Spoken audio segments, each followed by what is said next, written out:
ஆதரவு தெரிவிக்கிற பெண்கள் எப்படியா பண்ணுற பெண்கள் எனக்கு தெரியல.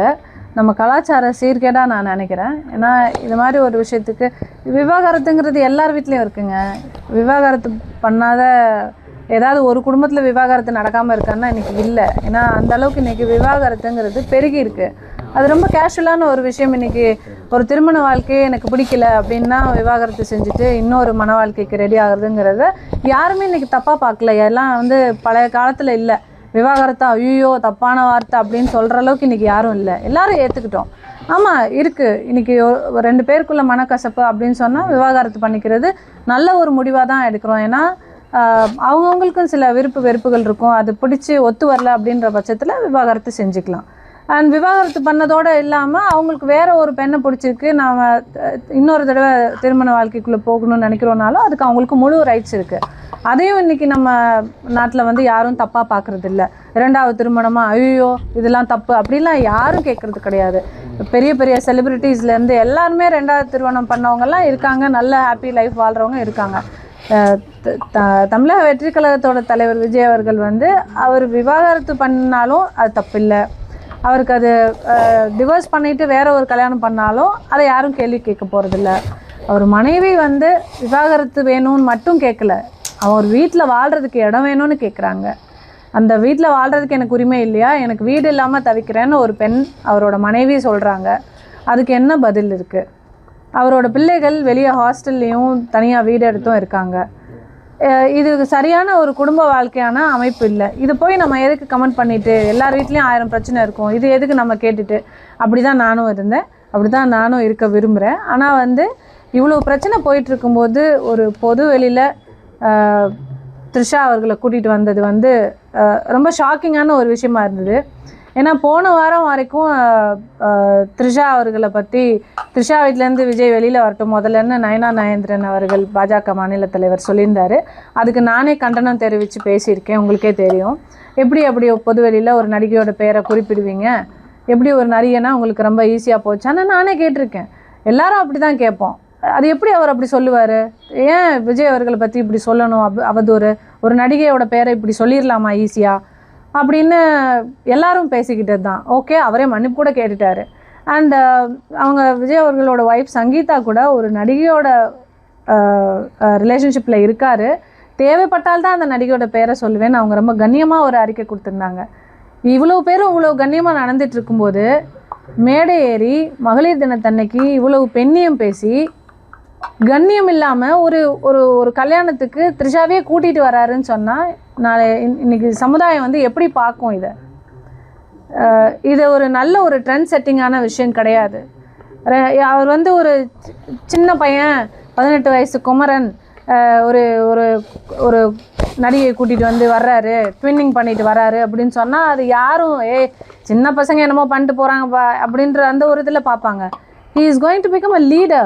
நாளைக்கு ஒரு சிஎம் ஆகணுன்ற ஒரு கனவோடு இருக்கார், மக்கள் அவ்வளோ கனவோடு இருக்காங்க அவரை சிஎம் ஆக்கணும்னு. அப்படி ஒரு எண்ணத்தில் எல்லாரும் பார்த்து உங்களுக்காக உழைச்சிக்கிட்டு இருக்காங்க அவ்வளோ பேர்.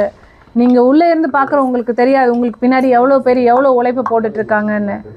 ஒன்றும் இல்லை, ஒரு நாளைக்கு உங்கள் ஆஃபீஸ்க்கு போகிறதுக்கே ஒரு பெண் நிர்வாகியாக எனக்கே எவ்வளோ டைம் ஆகும். இங்கேருந்து எல்லா வேலையும் முடிச்சுட்டு இங்கேருந்து போய் அங்கே போய் பார்த்து ஒரு மீட்டிங் போகணுன்னா கூட எங்களுக்கு அவ்வளோ டைம் ஆகும். கட்சியிலையோ எதுலேயும் யாரும் எதுக்கும் பே பண்ணுறது கிடையாது. உங்களுக்காக எங்கள் டைமை செலவு பண்ணி எங்கள் பணத்தை செலவு பண்ணி எல்லாரும் உங்களுக்காக அவ்வளோ ரிஸ்க் எடுத்து அவ்வளோ வேலை பார்க்குறோன்னா அதை கொஞ்சமாவது மதிக்கணும்னு நினைக்கிறேன். அவ்வளோ ரெஸ்பெக்ட் கொடுத்து உங்களுக்கு நாங்கள் எல்லா பிரச்சனையிலையும் முட்டு கொடுக்குறோம். ஒவ்வொரு பிரச்சனையிலையும் நிறைய தப்பு இருக்குது, எல்லா பிரச்சனையிலையும் முட்டு கொடுக்குறோம்ல. எவ்வளோ யங்ஸ்டர்ஸ் உங்களுக்காக தூக்கி தூக்கி வச்சு பேசுகிறானுங்க. அந்த டிவிகேல டிவிகே ஃபேன்ஸு, வாரியர்ஸு, வாட்டவர் என்ன வேணாலும் வச்சுக்கோங்க. கரூர் விஷயத்துலேருந்து எல்லா விஷயத்துலையுமே எங்கள் அண்ணா பண்ணால் சரியாக தான் இருக்கும், இல்லை அண்ணா இப்படி அதனால தான் இதாகிடுச்சு, இப்படி ஜனநாயகன் படம் ரிலீஸு, இந்த மாதிரி அலையன்ஸ் விஷயம் எதுவாக இருந்தாலும் மக்கள் நாங்கள் நிற்கிறோம் உங்கள் கூட சப்போர்ட் பண்ணி நிற்கிறாங்க. அவ்வளோ இளைஞர்கள், பெண்கள், தலைவர் வரணும், எங்களுக்கு விஜய் வரணும், மாற்றம் வேணும்னு கேட்குறாங்க. அப்போது அந்த மாற்றம் கொடுக்குற விஜய் இப்படி ஒரு மாற்றத்தை ஏற்படுத்துவாருன்றது ஒரு ரொம்ப ஷாக்கிங்கான ஒரு விஷயமா இருக்குங்க. பொதுவாக ஒருத்தவங்க ஒரு கட்சியிலேருந்து இன்னொரு கட்சிக்கு போகிறாங்கன்னா அந்த கட்சியில் இருந்ததுக்கான தடயத்தை ஃபுல்லாகவே அழிச்சிடுவாங்க. உதாரணத்துக்கு ஓபிஎஸ் போட்டாரு, அவங்க வீட்டில் இருந்த ரெட்டெல்லாம் எடுத்துட்டாரு, அம்மா போட்டோ அவங்க எல்லாமே எடுத்துட்டாங்க. ஆனால் நீங்கள் இன்னமும் அமித்ஷா கூட ஒரு ஃபோட்டோ வச்சுருக்கீங்க. பிஜேபி ஸ்லீப்பர்ஸ் எல்லாம் மேடம் நீங்கள் என் வீட்டில் இருக்க ஃபோட்டோஸ் எல்லாம் எதையுமே நான் மாட்டலைங்க. அதுதான் கேட்கல, ஸ்லீப்பர் செல்லுன்ற மாதிரி எனக்கு கேள்வி வருது, அதை கேட்குறேன். நீங்கள் ஸ்லீப்பர் செல்லுன்னு நினச்சிக்கோங்க. எனக்கு அது தாய் கட்சி. நான் அதுக்காக எல்லாத்தையும் அழிச்சு நான் ஒன்றும் பொது வெளியில் வச்சுக்கலாம். என் வீட்டில் என் ரூமில் வந்து நீங்கள் இருக்கிறீங்க, நான் வந்து பொது வெளியில் வீட்டு கேட்டில் வச்சுருக்கேன் அப்படின்னு சொன்னால் அதுக்கு ஒரு வீட்டு கேட்டில் ஒரு போர்டு இருந்தது, அது இருக்கான்னு பாருங்கள் போய். அது இருக்காது. வீட்டுக்குள்ளே நான் வந்து இதெல்லாம் பண்ண விஷயங்களெல்லாம் மாற்றி வைக்கிறது, ஃபோட்டோஸ் எல்லாத்தையும் மாற்றி வைக்கிற அளவுக்கு எனக்கு அது பெரிய அந்தளவுக்கு இதை வச்சிருக்கனால நான் ஸ்லீப்பர் செல் ஆயிடுவேன்னா ஆகிட்டு போகிறேன். அதை பற்றி ஐ டோன்ட் பாதர். அந்த மனைவி பிரச்சனையே கண்டுகொள்ளாமல் இருக்கக்கூடிய விஜய் நாளைக்கு தமிழ்நாட்டு பெண்களை பிரச்சனை ஏற்பட்டால் கண்டுகொள்ளாமல் இதையே ஒரு பெரிய விஷயமா இது பண்ணுறது. அதனால தான் அது ஒரு பெரிய விஷயமா நினைக்கிறேன் நான். இன்னைக்கு தன் மனைவி 25 வருஷம் வாழ்ந்து 2 பெண் பிள்ளைகளை பெற்ற மனைவிக்கே வந்து பார்க்குறதுக்கு அனுமதி இல்லை, இன்னொரு நபர் அங்கே நடுவில் நிற்கிறாரு, பார்க்க அனுமதிக்க முடியாது அப்படின்னு. அவங்க அம்மா அப்பா போய் பார்க்க முடியல, நடுவில் ஒரு நபர் நிற்கிறாரு, அந்த நபர் பேரை நான் தேவைப்பட்டால் சொல்லுவேன், நடுவில் ஒரு நபர் நிற்கிறாரு பார்க்கக்கூடாது அப்படின்னு. அப்போது விஜய் என்னவா இருக்கார்? விஜய் நீங்கள் யார்? ஏன் உங்களுக்கு இவ்வளோ போர்வை? எதுக்காக இவ்வளவு இவ்வளவு ஒரு தடை, இவ்வளோ பேரியர்ஸ்? பாடி கார்ட்ஸ் உங்களோட செக்யூரிட்டிக்கு, பட் பாடி கார்ட்ஸை மீறி இவ்வளோ பேரியர்ஸ் வச்சுருக்கீங்களே, உங்ககிட்ட யாரும் வர விடாமல். எதுக்காக இதெல்லாம்?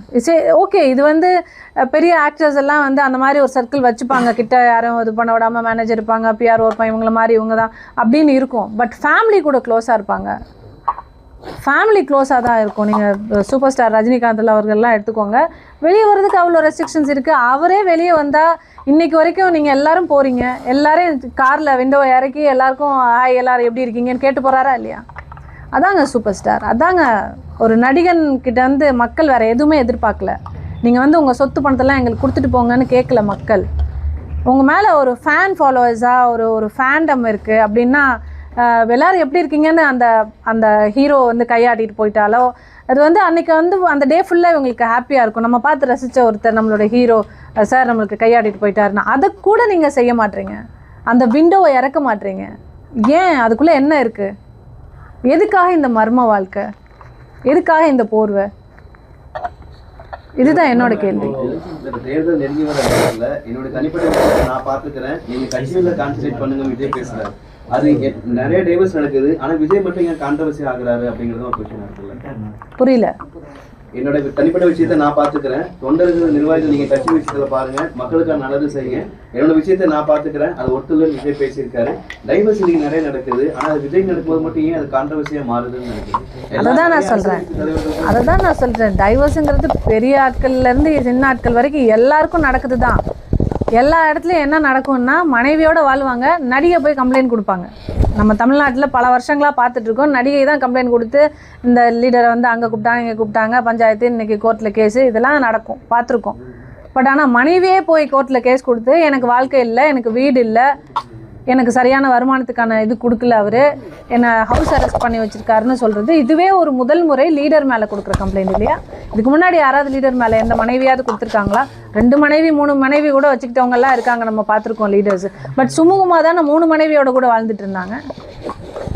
ஒரு மனைவியே வந்து கம்ப்ளைண்ட் கொடுக்குறாங்கன்னா இது என்ன மாதிரியான ஒரு விஷயம்? கண்டிப்பாக அது அவங்க 2 பேருக்குள்ள உள்ள ஒரு விஷயம் தான். அது ஏன் பொது வெளிக்கு வந்து இன்றைக்கி இவ்வளோ பேர் டிஸ்கஸ் பண்ணுறோம் அப்படின்னு சொன்னால் இது ரொம்ப ஒரு ஒஸ்டான ஒரு விஷயம். அடுத்தவங்களோட பர்சனல் லைஃப்பை வந்து நம்ம பப்ளிக் லைஃப்பில் வந்துட்டு பேசுகிறது. பட் பப்ளிக்காக நீங்கள் த்ரிஷாவை வெளியே கூட்டிகிட்டு வந்தனால தான் பேசுகிறோம். உங்களை ஒரு லீடராக மதித்து நாளைய சமுதாயத்தை வழி நடத்துவீங்கன்னு நம்பி நிச்சயமா ஒரு நடிகையோட தொடர்பு இருக்குன்னு மனைவி கேஸ் கொடுத்துருக்காங்க. அந்த சமயத்தில் அவங்க பேரை குறிப்பிடல, அவங்களாவது நாகரிகமாக பேரை குறிப்பிடல, நீங்கள் பேரை ஆளையே கூட்டிகிட்டு வந்து காட்டுறீங்க. நிச்சயமா அதுக்காக தான் பண்ணியிருக்காங்க. ஒரு பெண்ணை மன உளைச்சலுக்கு ஆளாக்கணுன்றதுக்காக தானே ஒரு மனைவி நீ வந்து ஸ்டேட்மெண்ட் கொடுத்துருக்கும் போது நட்பாக கூட இருக்கலாமே, நீங்கள் எல்லாரும் நல்லா கேட்டீங்க, நட்பாக கூட இருக்கலாமே, உண்மையான நட்பு. இப்போ எனக்கு ஒரு நண்பன் இருக்கிறாரு அப்படின்னு சொன்னால் அந்த நண்பன் வந்து தப்பாக நம்மளை நினைக்கிறாங்க நம்மளோட மனைவி அப்படின்னு சொன்னால் பொது வெளியில் நம்ம 2 பேரும் ஒரு கல்யாணம் வருது வாயம் போயிட்டு வருவோம், நான் நண்பனோட போக மாட்டோம். உண்மையான நட்பாக இருந்தால் வேணாம், உன் வீட்லேயே 1000 பிரச்சனை இருக்குது, எதுக்கு நீ தனியாக வாப்பா நான் தனியாக வரேன் அப்படி சொல்கிறது தானே மரியாதை. ஒரு பெண்ணுக்கு அழகு அதுதானே. ஒரு நல்ல குடும்பம், நம்ம நண்பனோட குடும்பம் நல்லா இருக்கணும்னு நினச்சா அந்த பெண்ணோட மனப்பக்குவம் அப்படி தானே இருக்கணும்.